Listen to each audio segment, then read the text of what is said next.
তো আগে একটা ভিডিওতে দেখছেন আমরা বউ আনতে যাচ্ছি। তো আমরা বউয়ের বাড়িতে পৌঁছে গেছি, বাট আমার ভাইটা এখন পর হয়ে যাচ্ছে।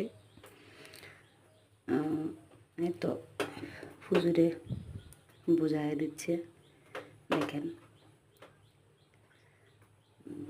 এখন হচ্ছে যে আমাদের কাবিন, মানে কাবিনে কত টাকা দিব, মীমাংসা হয়ে যাওয়ার পরে আমার ভাইটা এই যে পর হয়ে যাচ্ছে, দেখেন দেখেন দেখেন কি সুন্দর করে সই দিতেছে, হাসতেছে।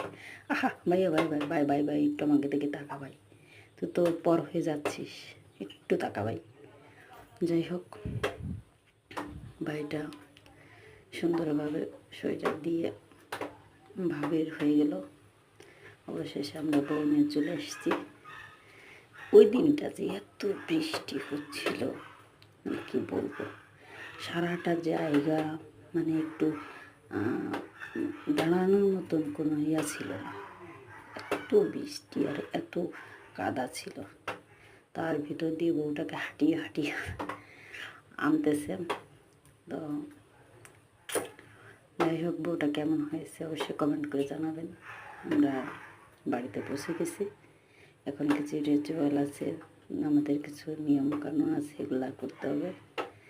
তো এই তো, এই যে আমাদের বাড়িতে পৌঁছে গেছি। তো বন্ধুরা অবশ্যই জানাবেন বউটা কেমন হয়েছে, কমেন্টে বলে যাবেন। সবাই ভালো থাকেন, সুস্থ থাকেন, দোয়া করবেন সবার জন্য। আমিও দোয়া করবো, সবাই ভালো থাকেন। ওকে, আল্লাহ হাফেজ।